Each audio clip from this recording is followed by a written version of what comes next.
Hello മക്കളെ, കൊടിക്കുന്ന് പോയി വരുന്ന വഴി ഞാനൊരു പോസ്റ്റ് കണ്ടു കേട്ടോ. നമ്മുടെ ഷവർമ്മ 50 രൂപ. ഷവർമ്മ മാത്രമല്ല ചേച്ചി, ഫ്രൈഡ് ചിക്കൻ ഉണ്ടെന്ന് പറഞ്ഞപ്പോൾ ഞങ്ങൾ രണ്ടെന്ന് ഓരോ പീസ് വാങ്ങിയിട്ട് വീട്ടിലേക്ക് പോകുന്നു കേട്ടോ. ഫ്രൈഡ് ചിക്കന് കോംബൊക്കെ ആയിട്ട് അവിടെ വിൽക്കുന്നുണ്ട്. പക്ഷേ ഫസ്റ്റ് ടൈം ആട്ടോ ഞാൻ ഫ്രൈഡ് ചിക്കൻ ഒന്ന് ടേസ്റ്റ് ചെയ്ത് നോക്കുന്നത്. ടേസ്റ്റ് എങ്ങനെ ഉണ്ടെന്ന് നോക്കിയിട്ട് പിന്നെ മേടിക്കാമെന്ന് വിചാരിച്ചിട്ടാട്ടോ. ഒക്കെ ഒന്ന് ടേസ്റ്റ് ചെയ്ത് നോക്കണ്ടേ എല്ലാ ഐറ്റവും. അങ്ങനെ ഞങ്ങൾ ഷവർമ്മയും ഫ്രൈഡ് ചിക്കനും വാങ്ങിച്ചു. ഷവർമ്മ വെറും 50 രൂപയുള്ളൂ കേട്ടോ. ഫ്രൈഡ് ചിക്കൻ ആച്ചാൽ 80 രൂപയാണ്. അത്യാവശ്യം കുഴപ്പമില്ലാത്തൊരു പീസ് തന്നെ അവൻ തന്നിട്ടുണ്ട്. എങ്ങനെയുണ്ട് ടേസ്റ്റ് നോക്കിയിട്ട് പിന്നെ മേടിക്കാമല്ലോ എന്ന് വിചാരിച്ചിട്ടാണ്. അങ്ങനെ ഞാൻ ഷവർമ്മ ഒന്ന് ട്രൈ ചെയ്ത് നോക്കിയിട്ടോ. ഷവർമ്മ ഇതിന് മുമ്പ് അവിടുന്ന് വാങ്ങിച്ചിട്ടുണ്ട്. എന്തായാലും 50 രൂപയുടെ ക്വാണ്ടിറ്റിയും ഉണ്ട് കേട്ടോ. നല്ല ടേസ്റ്റും നല്ല ഫില്ലിങ്സും ഒക്കെയാണ് അതിലുള്ളത്. എന്തായാലും അടിപൊളിയായിട്ടുണ്ട്. എനിക്ക് എന്തായാലും ഇഷ്ടമായിട്ടുണ്ട്. 50 രൂപയുള്ളൂ എന്ന് വിചാരിച്ച് ടേസ്റ്റിന് യാതൊരു കമ്മിയില്ല കേട്ടോ.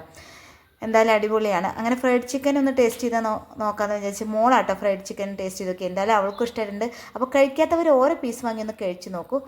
ഇഷ്ടം